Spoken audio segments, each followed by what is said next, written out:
Alhamdulillah. Alhamdulillahi hamdan katsiran thayyiban mubarakan fih. Mubarakan alaina kama yuhibbu rabbuna wa yarda. Asyhadu an la ilaha illallah wahdahu la syarikalah. Wa asyhadu anna Muhammadan abduhu wa rasuluh sallallahu alaihi wa ala alihi wa ashabihi wa man tabi'ahum bi ihsanin ila yaumiddin. Allahumma la tamna'anna khaira ma indaka bi syarri ma indana. Allahumma ja'al ma naqmu bihil an khalisan li wajhikal karim ya arhamar rahimin. Tsumma ma ba'd. Alhamdulillah, kita bersyukur pada Allah tabaraka wa taala di sore hari yang berbahagia ini kita bisa bertolabul ilmi, bisa berkumpul membahas hadis-hadis Nabi sallallahu alaihi wa ala alihi wasallam. Kita masih dalam pembahasan tentang hadis Al-Arba'in An-Nawawiyah sampai kepada hadis yang ke-19.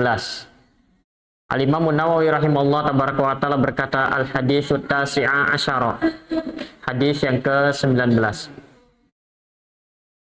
An Abdul Abbas, Abdullah ibn Abbas radhiyallahu ta'ala anhuma, dari sahabat yang mulia Abul Abbas, Abdullah ibn Abbas radhiyallahu ta'ala anhuma, qala, ia berkata, kuntu khalfan Nabi sallallahu alaihi wa ala alihi wasallam yauman, aku pernah berada di belakang Nabi sallallahu alaihi wasallam.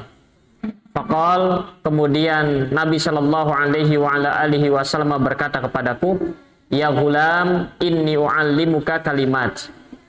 Saat itu sahabat yang mulia Abdullah bin Abbas radhiyallahu ta'ala anhuma masih kecil. Suatu hari sahabat yang mulia ini sedang berada di belakang Nabi. Lalu kemudian Nabi sallallahu alaihi wasallam berbalik kepada arahnya lalu mengatakan, nak, aku akan mengajarkanmu beberapa kalimat. Kata Nabi sallallahu alaihi wa ala alihi wasallam, ihfazillaha yahfazka, jagalah Allah, maka niscaya Allah tabaraka wa taala pasti akan menjagamu. Ihfazillaha tajidhu tujahak, jagalah Allah, maka niscaya Allah tabaraka, pasti engkau akan dapati bahwa Allah tabaraka wa taala ada di hadapanmu. Idza sa'alta fas'alillah, apabila engkau ingin meminta maka mintalah hanya kepada Allah.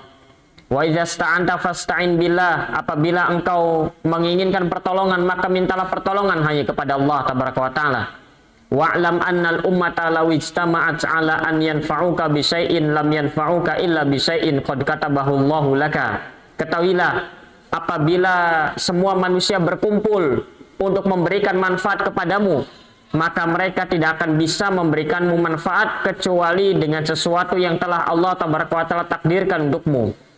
Wa in ijtama'u 'ala an yadurruka bi syai'in lam yadurruka illa bi syai'in qad katabahu Allahu 'alaika. Dan ketahuilah, apabila semua manusia berkumpul untuk membahayakanmu, maka niscaya mereka tidak akan mampu untuk membahayakanmu kecuali sesuatu yang telah Allah tabaraka wa taala tetapkan menimpamu. Rufi'atil aqlam wa jaffatis suhuf, pena telah diangkat dan lembaran-lembaran telah kering. Rawahu Tirmidzi wa qala haditsun hasanun sahih. Hadis ini diriwayatkan oleh Imam Tirmidzi dan Imam Tirmidzi mengatakan bahwasanya hadis ini adalah hadis yang hasan sahih. Wa fi riwayati ghairi Tirmidzi, dan di dalam selain riwayat dari Imam Tirmidzi disebutkan di dalam riwayat Imam Ahmad, Rasulullah sallallahu alaihi wasallam bersabda, ihfazillaha tajidhu amamak, jagalah Allah, maka niscaya engkau akan dapati Allah tabaraka wa taala ada di hadapanmu. Ta'arraf ilallahi fir raha ya'rifka fis syiddah, kenalilah Allah tabaraka wa taala di kala lapang, maka niscaya Allah tabaraka wa taala akan mengenalimu di kala sempit. Wa'lam annama akhta'aka lam yakun liyusibaka, ketahuilah apa yang telah Allah tabaraka wa taala takdirkan tidak akan menimpamu. Wa ma asab lam yakun liyusibaka, maka tidak akan menimpamu. Wa ma asabaka lam yakun liyukhti'aka, dan apa saja yang Allah tabaraka wa taala takdirkan pasti menimpamu, maka tidak akan meleset darimu. Wa'lam anna nasra ma'a sabri, ketahuilah bahwasanya pertolongan bersama dengan kesabaran. Wa annal faraja ma'al karbi, dan juga kelapangan bersama kesulitan. Wa anna ma'al usri yusra, dan bersama dengan kesulitan itu adalah kemudahan. Baik, ini adalah hadis yang ke-19 yang dibawakan oleh Imam Nawawi rahimahullah tabaraka wa taala, yang merupakan nasihat, wejangan, arahan dari Nabi sallallahu alaihi wasallam kepada sahabat yang mulia Abdullah ibn Abbas radhiyallahu taala anhuma. Kita akan sebutkan beberapa faedah yang berkaitan dengan hadis ini sesuai dengan penggalan-penggalannya agar kita bisa mengambil faedah dari hadis yang barusan kita bacakan. Pertama, di antara faedah yang disebutkan di sini di dalam hadis ini adalah Nabi Shallallahu Alaihi Wasallam bersabda, jagalah Allah maka niscaya Allah akan menjagamu. Maka di sini siapa yang menjaga Allah tabaraka wa taala maka Allah tabaraka wa taala akan menjaga kita. Dan kata Nabi Shallallahu Alaihi Wasallam, jagalah Allah maka niscaya engkau akan dapati Allah ada di hadapanmu. Maka di sini siapa yang menjaga Allah tabaraka wa taala maka niscaya kita akan mendapati Allah tabaraka wa taala ada di hadapan kita. Baik. Al-Imam Ibnu Rajab Al-Hanbali di dalam kitabnya Jami' Al-Ulum wal Hikam menyebutkan apa yang dimaksud dari sabda Nabi Shallallahu Alaihi Wasallam, jagalah Allah maka niscaya Allah pasti akan menjagamu. Allah pasti akan menjagamu. Apa yang dimaksud dari kalimat ini? Al-Imam Ibnu Rajab Al-Hanbali rahimahullah tabaraka wa taala mengatakan bahwasanya Allah pasti akan menjagamu. Ini maknanya dua. Al-Imam Ibnu Rajab Al-Hanbali mengatakan anna man hafizha hududallahi wa ra'a huquqahu hafizahullahu. Siapa yang menjaga batasan-batasan Allah, siapa yang memperhatikan hak-hak Allah, maka Allah tabaraka wa taala akan menjaganya. Fa innal jazaa'a min jinsil amal. Karena sesungguhnya balasan itu sesuai dengan jenis amalannya. Kemudian disebutkan apa yang dimaksud dari Allah tabaraka wa taala akan menjaganya. Maka yang pertama maksudnya adalah hifdzuhu lahu fi masalihi dunyahu. Maksudnya adalah Allah tabaraka wa taala akan menjagamu. Maksudnya Allah tabaraka wa taala akan menjaga kebaikan duniamu. Kebaikan dunia kita akan Allah tabaraka wa taala jaga. Seperti apa contohnya? Kahifdzihi fi badanihi wa waladihi wa ahlihi wa malihi. Contohnya adalah Allah tabaraka wa taala akan menjaga fisik kita. Allah akan menjaga anak-anak kita. Allah akan menjaga keluarga kita. Allah tabaraka wa taala akan menjaga harta kita. Ini balasan bagi orang-orang yang menjaga Allah. Maka siapa yang menjaga Allah, Allah akan menjaganya. Dan bentuk penjagaan Allah kepada seorang hamba dua. Yang pertama adalah Allah tabaraka wa taala akan menjaga kebaikan dunianya. Kebaikan dunianya itu apa maksudnya? Allah akan jaga fisiknya. Allah akan jaga anak-anaknya. Allah akan jaga keluarganya, Allah akan jaga hartanya. Maka siapa yang ingin agar Allah tabaraka wa taala menjaga anak-anak kita, menjaga diri kita, menjaga harta kita, menjaga keluarga kita, maka caranya adalah menjaga Allah tabaraka wa taala. Dan ini yang dirasakan oleh para orang tua sebenarnya. Terkadang seorang tua dia berpikir, kalau sekiranya dia wafat nanti maka bagaimana dengan keluarganya? Kalau sekiranya dia wafat nanti maka bagaimana dengan anak-anaknya masih kecil? Kalau nanti dia wafat bagaimana dengan usahanya? Mulai bertanya-tanya. Maka tentu dia ingin agar semuanya ini dijaga. Apalagi misalkan pertemanan, perkawanan, lingkungan sudah kacau balau misalkan. Kalau dia pergi nanti siapa yang menjaga, menasihati, mengarahkan anak-anaknya? Kalau dia pergi nanti bagaimana nanti nasib keluarganya yang terlantar tanpa dirinya? Itu adalah kekhawatiran yang muncul dalam benak diri bapak-bapak kebanyakannya. Bagaimana caranya agar Allah tabaraka wa taala jaga? Caranya adalah kalau memang kita ingin agar semua itu dijaga, diri kita dijaga, keluarga kita dijaga, anak-anak kita dijaga, harta kita dijaga, caranya adalah dengan menjaga Allah. Menjaga Allah tabaraka wa taala. Bahkan disebutkan di sebagian riwayat bahwasanya Allah tabaraka wa taala menjaga anak keturunannya itu sampai 7 turunan. Dikarenakan orang tuanya dulu adalah orang yang berusaha untuk menjaga Allah tabaraka wa taala. Maka ini caranya sehingga seorang mukmin dia tidak akan khawatir akan sepeninggal dirinya.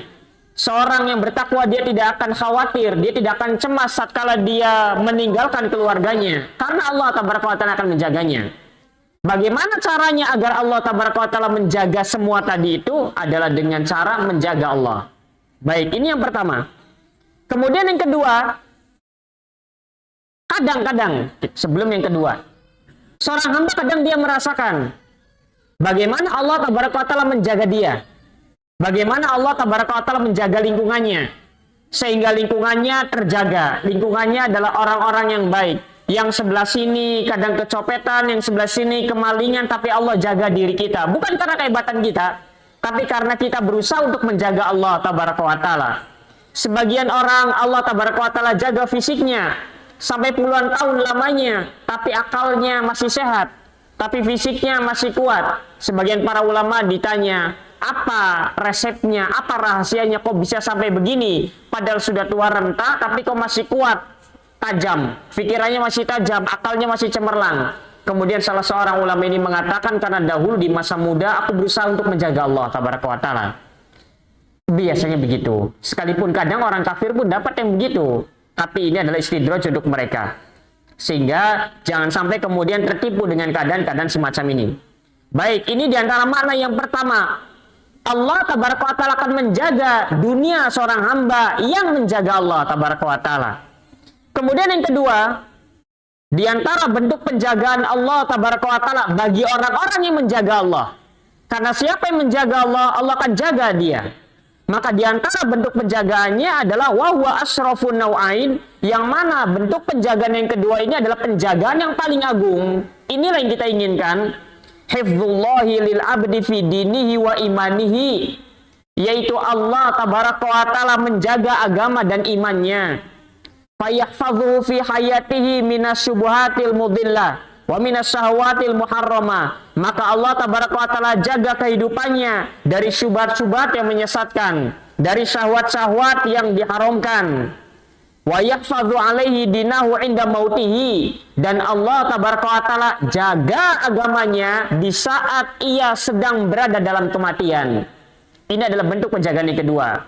Maka yang pertama, Allah jaga dunianya bagi orang-orang yang menjaga Allah. Yang kedua, orang-orang yang menjaga Allah akan mendapatkan penjagaan dari Allah tatkala dia hendak wafat nanti. Ketika saat sakarat, maka orang yang tatkala hidupnya dia berusaha menjaga Allah, maka di saat itu pun Allah tabaraka wa ta'ala akan menjaganya. Di dalam kitab At-Tazkirah disebutkan di sana, sekalipun riwayat-riwayat ini sebagiannya bermasalah, tapi secara umum ini adalah riwayat-riwayat yang banyak disebutkan oleh para ulama, bahwa terkadang yang namanya iblis dan bala tentaranya itu akan mendatangi seorang hamba, bukan semua, bukan, tapi terkadang saja, beberapa orang atau bahkan banyak orang. Di saat sakarat, terkadang iblis dan bala tentaranya datang kepada seseorang, ingin menyesatkannya, karena itu adalah akhir kehidupannya. Sehingga iblis dan bala tentaranya ingin memanfaatkan momen tersebut. Apa yang dilakukan oleh iblis, apa yang dilakukan oleh syaitan, apa yang dilakukan oleh bala tentara iblis ini untuk menyesatkan seseorang yang ketika datang saat sakarat, maka mereka akan berubah wujudnya menjadi wujud seseorang yang dicintai, seseorang yang sangat disayangi dalam hidup. Kemudian ia akan mengatakan bahwasanya ternyata agama Nasrani adalah agama yang benar, ikutlah bersamaku. Ternyata agama Yahudi adalah agama yang benar, ikutlah bersamaku. Itu ujiannya, ujian orang-orang yang sakarat. Sekalipun tidak semua, tidak. Tapi terkadang syaitan mendatangi orang-orang yang sedang meregang nyawanya ketika berada di penghujung akhir kehidupannya. Maka syaitan akan datang menawarkan hal tersebut. Apa yang dilakukannya? Dia datang dalam bentuk orang yang paling disayangi dan dicintai. Bayangkan kalau kita di masa saat kita hidup saja, misalkan kita sangat menyayangi anak kita, kalau anak kita mengatakan A atau B, sulit bagi kita menolaknya. Apalagi nanti saat sakarat. Saat sakarat, orang-orang yang paling kita sayangi datang kepada kita, lalu mengatakan bahwasanya agama Nasrani adalah agama yang benar, ikutlah bersamaku. Agama Yahudi adalah agama yang benar, ikutlah bersamaku. Dan disinilah ujiannya. Terkadang bukan begitu kalimatnya. Misalkan nanti sebagian mengatakan bahwasanya Syiah adalah ajaran yang benar, ikutlah bersama kami.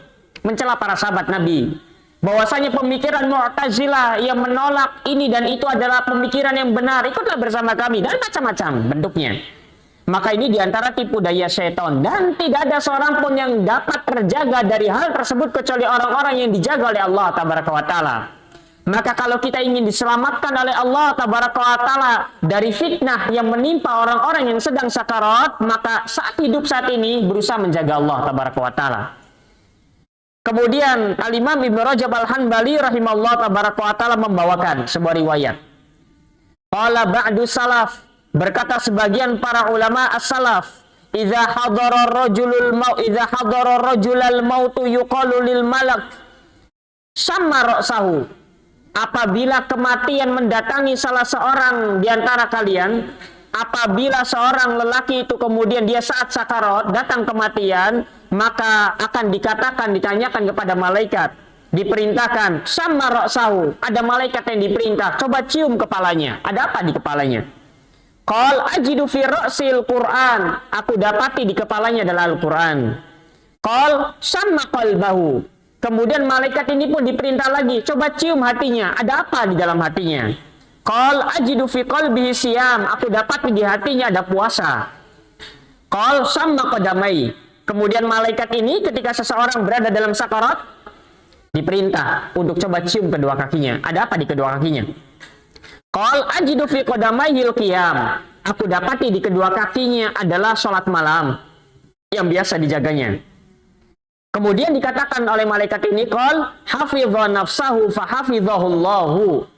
Orang ini sewaktu hidup dia menjaga dirinya, menjaga Allah tabaraka wa taala, menjaga dirinya di atas ketaatan. Maka tatkala dia wafat, Allah tabaraka wa taala jaga dia.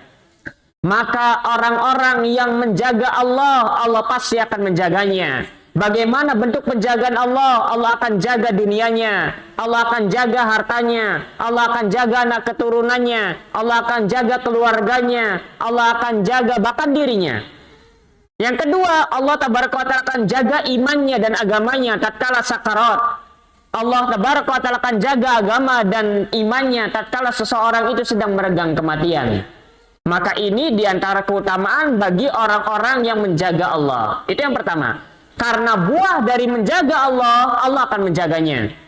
Kemudian yang kedua, Nabi SAW mengatakan, engkau akan dapati Allah tabaraka wa ta'ala ada di hadapanmu. Tajidhu tujahak. Engkau akan dapati Allah tabaraka wa ta'ala ada di hadapanmu. Di dalam riwayat yang lain disebutkan, tajidhu amamak. Engkau akan dapati Allah tabaraka wa ta'ala ada di hadapanmu. Maka orang-orang yang berusaha untuk menjaga Allah, maka dia akan mendapati Allah ada di hadapannya. Apa yang dimaksud Allah tabaraka wa ta'ala ada di hadapannya? Allah tabaraka wa ta'ala akan senantiasa menolongnya. Allah tabaraka wa ta'ala akan senantiasa bersamanya. Allah tabaraka wa ta'ala tidak akan menelantarkannya. Allah tabaraka wa ta'ala tidak akan menyia-nyiakannya. Buah dari menjaga Allah. Siapa yang menjaga Allah, maka dia akan mendapatkan dua hal ini. Yang pertama, Allah akan jaga dia.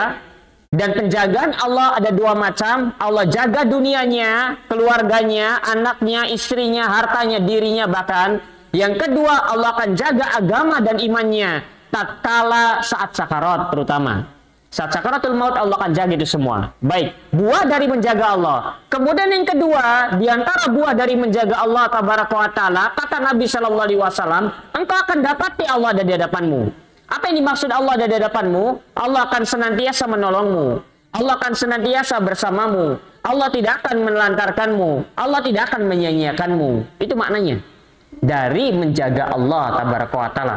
Sehingga dari sini pentingnya bagi kita untuk menjaga Allah. Kita harus berusaha untuk menjaga Allah dalam hidup ini. Pertanyaannya apa yang dimaksud menjaga Allah? Allah tabaraka wa ta'ala bukan kata perlu dijaga. Bukankah kita yang dijaga oleh Allah tabaraka wa ta'ala? Kenapa kita harus menjaga Allah tabaraka wa ta'ala? Dan apa yang dimaksud dengan menjaga Allah tabaraka wa ta'ala? Maka disebutkan oleh para ulama, diantaranya Al-Imam Ibnu Rajab Al-Hanbali dan juga Al-Ustaz Yazid bin Abdul Qadir Jawas rahimahullah tabaraka wa ta'ala dalam bukunya Syarah Al-Arba'in An-Nawawi. Makna dari menjaga Allah, karena kita mungkin bagaimana caranya menjaga Allah? Saya ini mendapatkan keutamaan tadi, yaitu dengan cara menjaga Allah. Bagaimana caranya? Apa yang harus saya lakukan?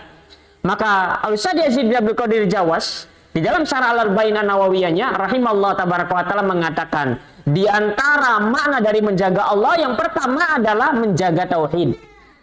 Menjaga tauhid dan menjauhkan diri dari kesyirikan. Gitu. Yang dimaksud dengan menjaga Allah adalah jaga tauhid, jaga iman. Jangan sampai kemudian kita melakukan kesyirikan. Jangan sampai kemudian kita jatuh dalam pembatal-pembatal keimanan atau sesuatu yang dapat merusak iman. Maka ini yang pertama. Karena yang namanya tauhid merupakan sebesar-besar perintah. Dan juga yang namanya kesyirikan merupakan sebesar-besar dosa besar. Sehingga hal yang wajib untuk dijaga pertama kali dan utama adalah jaga tauhid. Karena Allah tabaraka wa ta'ala ciptakan kita untuk senantiasa mentauhidkannya. Karena Allah tabaraka wa ta'ala ciptakan kita untuk senantiasa beribadah hanya kepadanya, dan itu adalah hakikat dari tauhid. Dan menjaga tauhid ini masing-masing dari kita akan diuji nantinya. Karena yang namanya tauhid lawannya adalah syirik dengan berbagai bentuk kesyirikannya. Apakah kesyirikan yang berkaitan dengan bab perdukunan? Apakah kesyirikan yang berkaitan dengan bab takhayul dan khurafat? apakah kesyirikan terkait dengan yang lain-lainnya. Maka seseorang yang berusaha untuk menjaga tauhidnya, dia hanya yakin kepada Allah bahwa benda-benda ini tidak dapat mendatangkan manfaat dan tidak dapat memberikan mudarat kepadanya, dia akan diuji nanti. Dan disitulah ujian tauhidnya. Siapa yang benar-benar ingin menjaga Allah Tabaraka wa Ta'ala, maka disitulah nanti ujiannya. Karena setiap orang akan diuji nanti. Apalagi ada mungkin di antara kita yang sulit untuk kemudian meninggalkan keyakinan-keyakinan tersebut. Kalau orang yang tidak terkontaminasi dengan keyakinan-keyakinan semacam itu mudah. Nanti ujiannya dari jalan yang lain, bentuk kesyirikan yang lain. Dari syirik ujub misalkan, dari riya misalkan. Tapi kadang ujian-ujian semacam ini berat. Oleh karenanya, masing-masing dari kita harus mengetahui ketika kita ingin menjaga tauhid kita, maka kita akan diuji melalui lawannya tauhid, yaitu syirik. Apakah kita akan condong kepada jalan lain? Apakah kita akan condong untuk percaya kepada selain Allah Tabaraka wa Ta'ala? Maka disinilah letak ujiannya.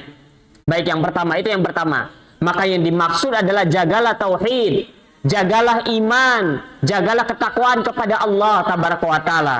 Maka siapa yang menjaga tauhid, apapun dan bagaimanapun kondisi ujian kesyirikan yang menimpanya, maka Allah Tabaraka wa Ta'ala akan menjaga dirinya. Maka Allah Tabaraka wa Ta'ala akan menyelamatkan dirinya. Maka Allah Tabaraka wa Ta'ala tidak akan menelantarkan dan menyia-nyiakan dirinya. Ini yang pertama.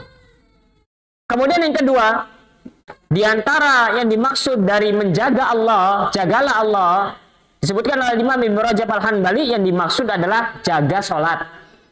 Jaga sholat. Jagalah Allah, bagaimana cara menjaganya? Jaga tauhid. Jagalah Allah, bagaimana cara menjaganya? Apa yang dimaksud dengan menjaga Allah? Jaga iman. Jagalah Allah, bagaimana caranya menjaga Allah Tabaraka wa Ta'ala? Jaga takwa kita. Jangan sampai kita ternodai, terkotori dengan kesyirikan. Itu yang dimaksud. Kemudian yang kedua, yang dimaksud dari menjaga Allah adalah jaga sholat. Jaga sholat. Bagaimana menjaga sholat? Alhamdulillah, saya tepat waktu sholat. Bukan itu. Menjaga sholat benar. Yang dimaksud menjaga sholat yang pertama adalah mengerjakan sholat pada waktunya. Betul. Tapi bukan hanya sebatas itu. Yang dimaksud dengan menjaga sholat adalah memperhatikan sholat kita. Apanya yang diperhatikan? Perhatikan gerakan-gerakannya. Apanya yang diperhatikan? Perhatikan bacaan-bacaannya. Apanya yang diperhatikan? Perhatikan kekhusyuannya. Apanya yang diperhatikan? Perhatikan keikhlasannya. Maka yang namanya menjaga sholat yang pertama adalah mengerjakan sholat pada waktunya. Yang kedua dengan memperhatikan sholat tersebut, gerakannya, bacaannya, kekhusyuannya. Dan yang ketiga adalah dengan cara mempelajari tentang sholat. Itu yang dimaksud dengan menjaga sholat. Al-Imamul Hasanul Basri rahimahullah tabaraka wa ta'ala berkata, di dalam kitab Al-Kabair karya Al-Imamul Zahabi rahimahullah tabaraka wa ta'ala, Al-Imamul Hasanul Basri rahimahullah tabaraka wa ta'ala mengatakan, ya bena Adam, ayu syai'in ya'izzu alaika min dinika idza hanat alaika salatu. Wahai anak Adam, kiranya amalan apa lagi yang lebih penting bagimu dalam agama ini kalau sholat saja engkau remehkan? Kalau sholat saja engkau remehkan, maka amalan-amalan lain selain sholat akan jauh lebih mudah lagi untuk engkau remehkan. Kiranya amalan apa lagi yang lebih berharga, lebih penting bagimu kalau sholat saja engkau remehkan. Wa anta awwalu ma tus'alu anha yaumal qiyamah. Padahal hal yang pertama akan dimintai pertanggungjawabannya darimu dari kiamat nanti adalah tentang sholatmu. Maka dari sini pentingnya kita untuk menjaga sholat, memperhatikan sholat, memperhatikan kekhusyuannya, memperhatikan bacaan-bacaannya, memperhatikan gerakan-gerakannya, dan juga mempelajari bab sholat berulang kali. Mempelajari bab sholat berulang kali karena pembahasannya sangat banyak sekali. Dan semua buku fikih pasti akan ada pembahasan sholat. Semua buku fikih 1 juta lebih bukunya. Dan pembahasan yang paling panjang adalah tentang sholat. Pembahasan yang paling panjang adalah pembahasan tentang sholat. Belum lagi sholat terkait dengan sholat sendiri, terkait dengan sholat berjamaah, terkait dengan sholat di masjid, dan lain sebagainya. Pembahasan-pembahasan yang sangat pelik dan banyak sekali. Baik. Bagaimana caranya untuk meraih khusyuk dalam sholat? Maka langkah-langkah yang harus diraih agar kita bisa sampai kepada khusyuk dalam sholat adalah pertama mempelajari gerakan-gerakan sholat. Belajar gerakan-gerakan sholat. Kemudian yang kedua, merasakan antara perbedaan satu gerakan dengan gerakan yang lainnya. Mampu dirasakan. Kan kadang satu gerakan, gerakannya banyak. Mengangkat kedua tangan ada kalanya sepundak, ada kalanya di telinga. Nanti di telinga ada yang di tengah telinga, ada yang di ujung telinga, ada yang di bawah telinga. Ketika kita bisa merasakan, kita mengangkat begini, oh kalau saya ngangkatnya begini berarti sesuai dengan pundak. Kalau saya begini berarti nanti sesuai dengan setengah telinga ini. Kalau saya agak begini lagi nanti sesuai dengan atas telinga. Kalau saya begini maka di bawah daun telinga. Itu dulu dirasakan dulu gerakan-gerakannya. Sama seperti ruku nantinya. Kalau saya begini lurus. Tapi kalau saya beginikan badan saya maka dia akan melengkung nantinya. Kalau begini maka nanti tidak lurus ininya. Itu dulu yang dirasakan. Kalau dari gerakan awal sampai gerakan akhir kita bisa merasakan dan membedakan antara satu gerakan dengan gerakan yang lain dalam posisi yang sama, maka barulah kita beralih kepada yang berikutnya, yaitu meresapi bacaan-bacaan sholat. Karena nggak bisa, bagaimana caranya khusyuk? Saya sudah menghafal semua bacaannya dan juga terjemahannya, tapi saya tidak mendapatkan juga khusyuan. Bukan begitu caranya. Yaitu dirasakan dulu setiap gerakan-gerakannya. Kalau kita bisa membedakan antara satu gerakan dengan gerakan yang lain dalam satu bentuk, maka bisa kepada yang lainnya nantinya. Karena demikian, nanti setelah itu baru merembet kepada bacaan-bacaan.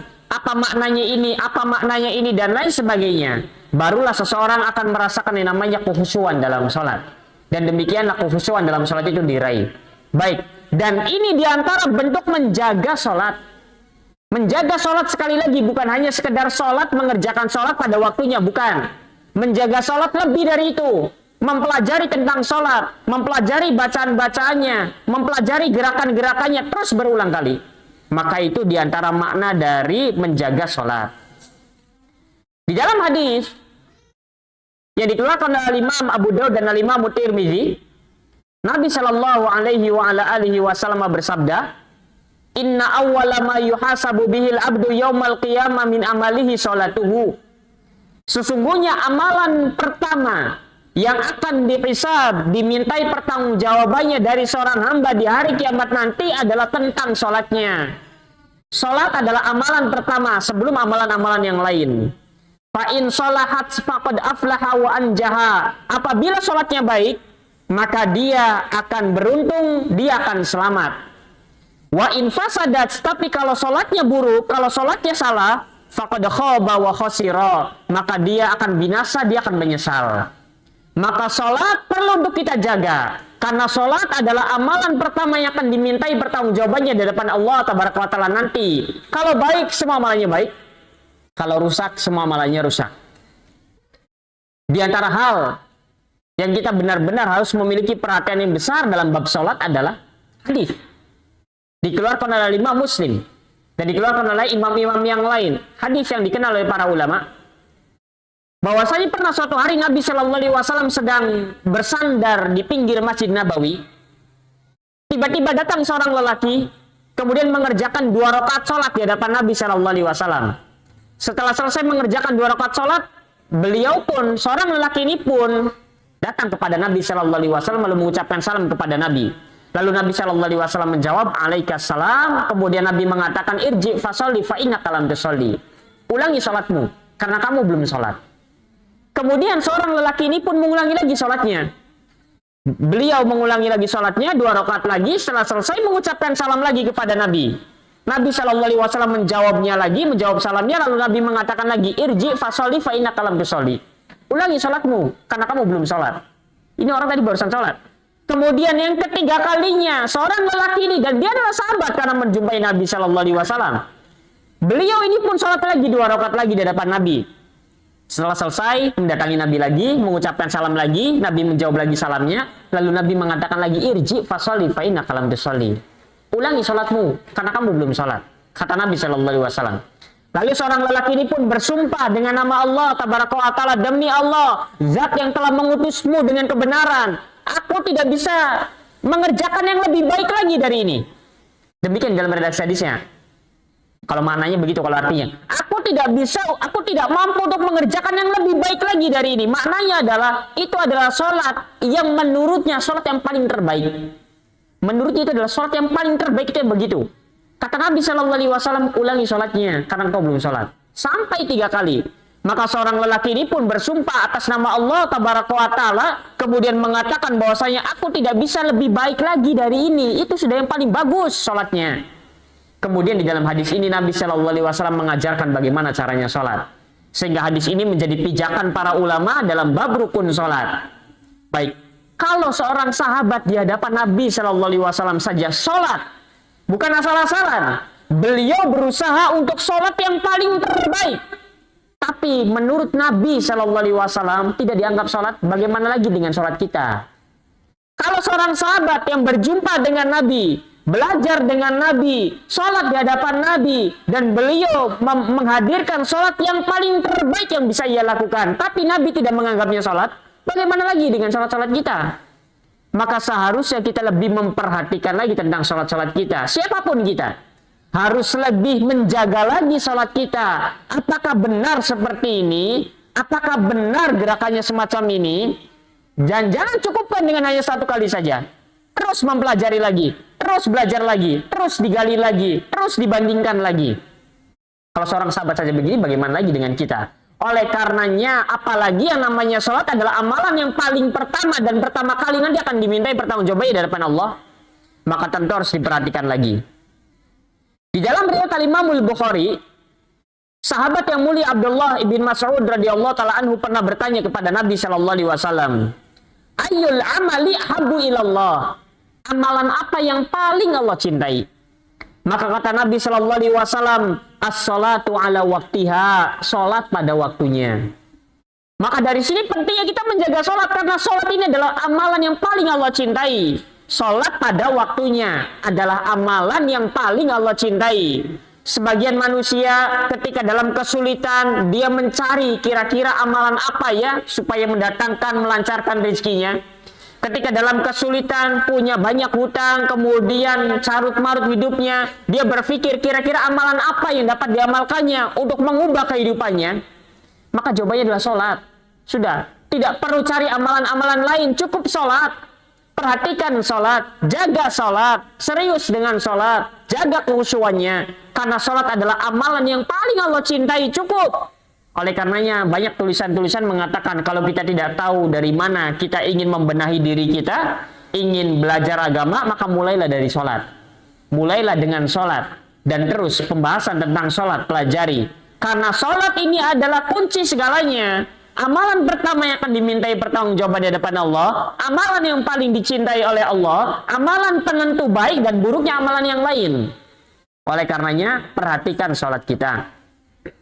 Di dalam riwayat Imam Abu Daud, Nabi Shallallahu Alaihi Wasallam pernah ditanya oleh sahabat yang lain, "Ayyul a'mali afdol?" Amalan apa yang paling utama? Kalau tadi amalan apa yang paling Allah cintai? Kalau sekarang amalan apa yang paling utama? Kata Nabi sallallahu alaihi wasallam, "As-shalatu fi awwali waqtiha." Salat di awal waktunya. Lihat, salat lagi. Amalan yang paling Allah cintai, salat. Amalan yang paling utama, salat. Salat pada waktunya, salat di awal waktunya, sehingga jaga salat. Perhatikan salat, perbaiki salat kita.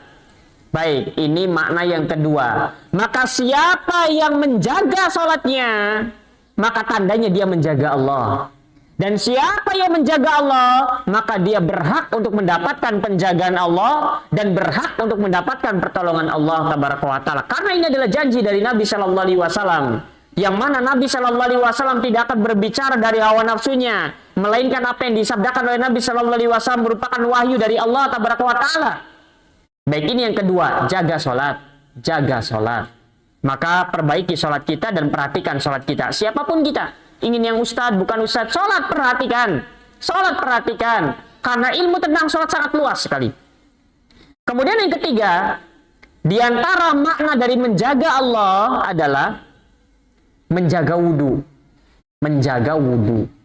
Di antara makna dari menjaga Allah disebutkan oleh Imam Ibnu Rajab Al-Hanbali, yang dimaksud adalah menjaga wudhu. Wa kadzalika thaharah. Demikian juga menjaga wudhu, menjaga thaharah. Fa innaha miftahus shalah, karena yang namanya wudhu merupakan kunci salat. Dan yang dimaksud dengan menjaga wudhu mirip seperti menjaga sholat tadi. Pertama bahasa menjaga dulu. Yang dimaksud menjaga itu bukan berarti pengen batal kemudian kita tahan supaya tidak buang angin. Bukan itu namanya.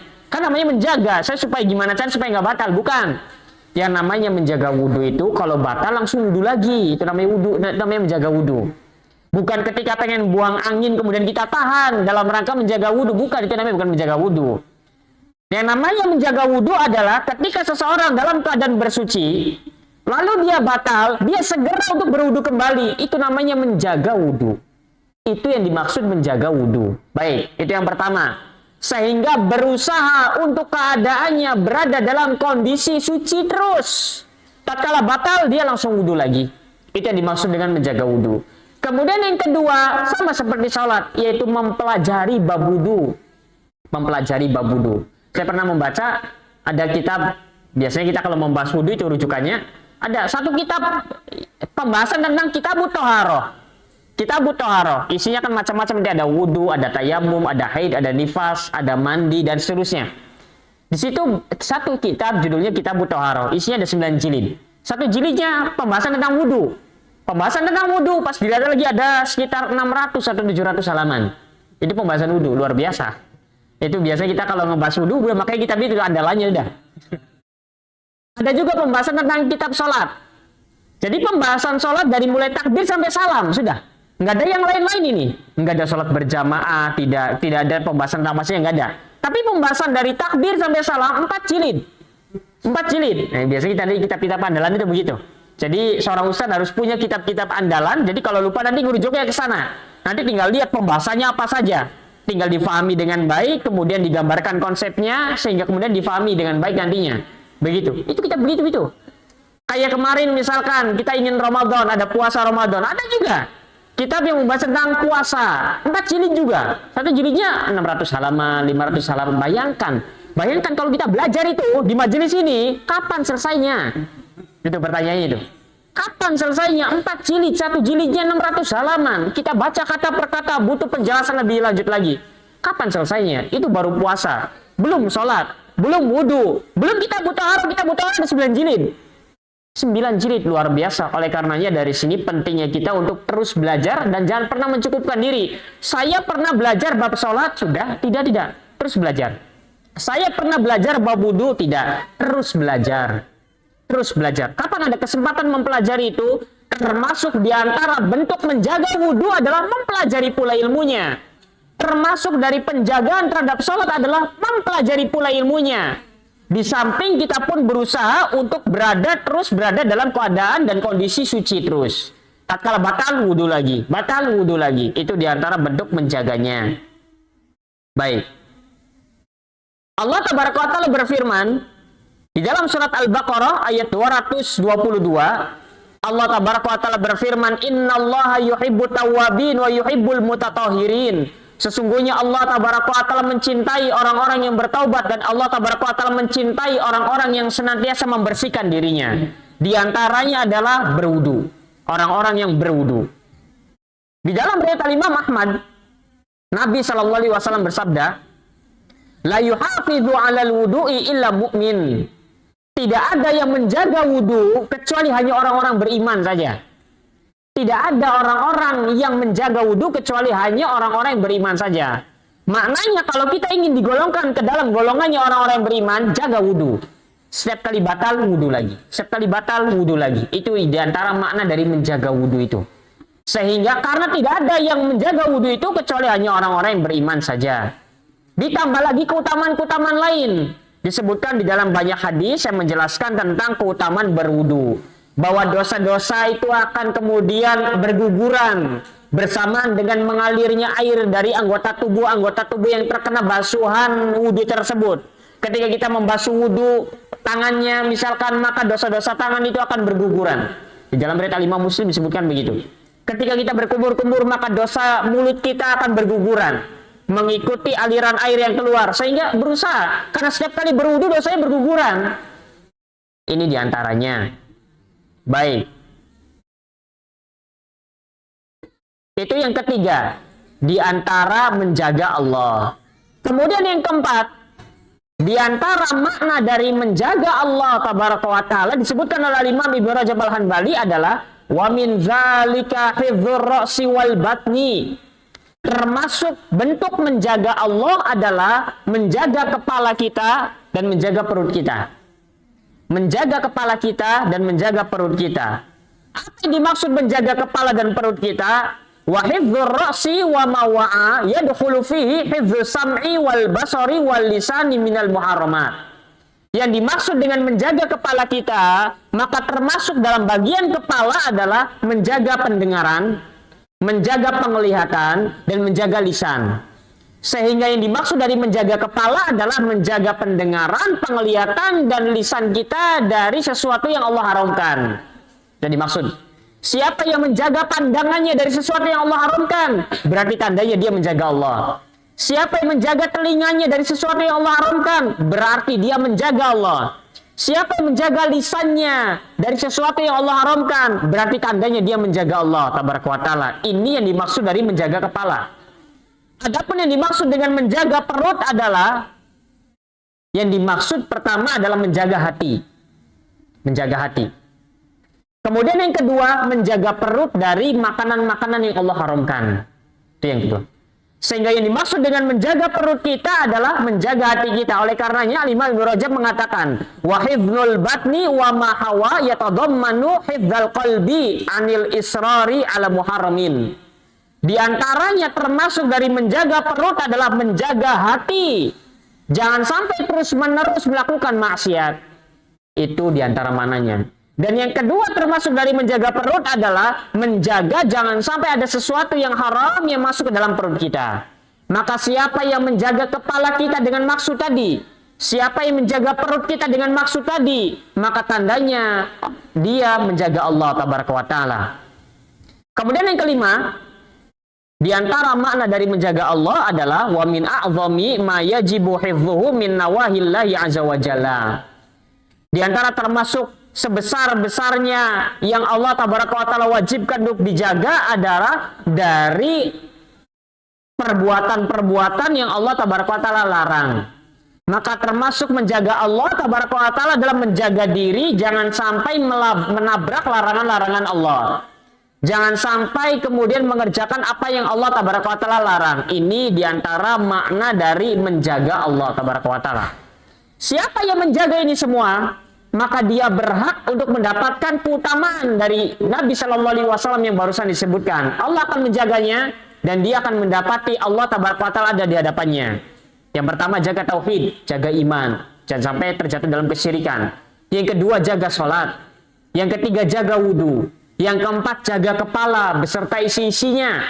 Dan juga jaga perut beserta isi-isinya. Jaga kolbu, jaga pula perut kita, jangan sampai ada sesuatu yang haram yang masuk ke dalam perut kita. Kemudian yang kelima, jaga diri ini jangan sampai melakukan yang apa yang Allah tabaraka wa ta'ala haramkan. Saat ini kita berada di akhir bulan Dzulqa'dah. Saat ini sebentar lagi kita akan masuk bulan Dzulhijjah. Dzulqa'dah, Dzulhijjah, Muharram ini merupakan di antara 4 bulan yang Allah haramkan. Bergandengan, Dzulqa'dah, kita saat ini berada di Dzulqa'dah akhir. Kemudian nanti Dzulhijjah, kemudian nanti Muharram. Dan para ulama sepakat dan tidak ada satupun ulama yang menyelisihinya. Bahwasanya yang namanya amal ketaatan itu terkadang pahalanya Allah lipat gandakan disebabkan karena waktu pelaksananya. Di antara waktu pelaksanaan di mana amal seorang hamba itu akan Allah tabaraka wa ta'ala lipat gandakan adalah bulan-bulan haram. Amalan-amalan dikerjakan di bulan-bulan haram, Dzulqa'dah, Dzulhijjah, Muharram ini terutama, maka pahalanya akan Allah tabaraka wa ta'ala lipat gandakan. Apalagi nanti bulan Dzulhijjah. Maka ini pesan, mumpung beberapa hari lagi sebelum masuk bulan Dzulhijjah, kita ingin ingatkan bahwa 10 hari pertama bulan Dzulhijjah, dari tanggal 1 sampai tanggal 10-nya, siang harinya adalah siang hari terbaik dunia. Siang hari terbaik dunia. Maka sebisa mungkin untuk beramal soleh di siang harinya. Sebagaimana malamnya juga sama. Tapi siang harinya, 10 hari pertama itu adalah siang hari terbaik dan tidak ada yang lebih baik daripada siang hari 10 hari pertama bulan Dzulhijjah. Bahkan siang hari 10 hari pertama bulan Dzulhijjah jauh lebih baik daripada siang harinya Ramadan. Bayangkan kalau Ramadan saja keutamaannya sudah sangat luar biasa. bahwasanya satu amal soleh yang dikerjakan di bulan Ramadan lebih utama daripada 1000 amalan yang sama yang dikerjakan di luar Ramadan. Itu bulan Ramadan. Maka kalau ini jauh lebih baik daripada siang Ramadan, bayangkan berapa keutamanya. Siang hari bulan Dzulhijjah, 10 hari pertama, itu adalah siang hari terbaik, bahkan lebih baik daripada siang hari di bulan Ramadan. Maka kalau kita bisa memanfaatkan perjumpaan dengan siang hari di bulan Dzulhijjah dengan banyak beramal soleh, lakukan. Apalagi kalau bisa di 10 hari pertama khatam Quran, kalau bisa, lakukan. Terutama di siang harinya. Berarti sehari harus 3 juz. 2 juz baca di siang hari, sejuz dibaca di malam hari. Begitu. Kalau bisa. Sampai nanti hari idnya, lebarannya, kemudian khatam Al-Quran. Karena itu adalah siang terbaik. Kalau di bulan Ramadan saja pahalanya luar biasa, kita ngitung-ngitungan pahala saja tidak ketemu di kalkulator, apalagi nanti ini siang hari bulan Dzulhijjah. Jangan sampai kita coba hitung-hitungan di sini nanti. Jangan. Maka ini, manfaatkan perjumpaan dengan 10 hari pertama bulan Dzulhijjah. Mulai dari sekarang. Dan amalan-amalan yang lain. Baik.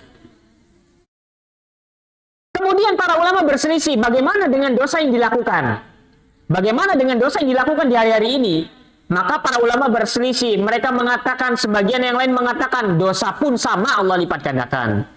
Tapi mayoritas ulama mengatakan bahwasanya dosa tidak Allah lipat gandakan. Tapi yang Allah lipat gandakan adalah azabnya, pedihnya, siksanya yang didapat. Jadi siksa dari dosa itu akan Allah tabaraka ta'ala lipat gandakan. Dosa yang dikerjakan di bulan-bulan haram, siksanya akan Allah tabaraka ta'ala tambahkan berkali-kali lipat daripada dosa yang sama yang dikerjakan di luar bulan haram. Kalau perbuatan dosa di luar bulan haram saja sangat mengerikan, bagaimana lagi dengan dosa yang dikerjakan di bulan haram?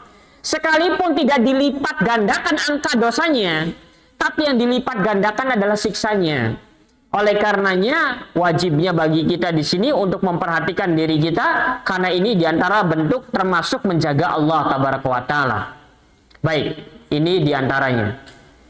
Kemudian Nabi SAW melanjutkan, "Idza sa'alta fas'alillah, wa idza sta'anta fasta'in billah." Ini ada nanti pembahasan yang sangat menarik berkaitan dengan takdir, tapi nanti kita tidak bahas sekarang karena waktunya tidak cukup.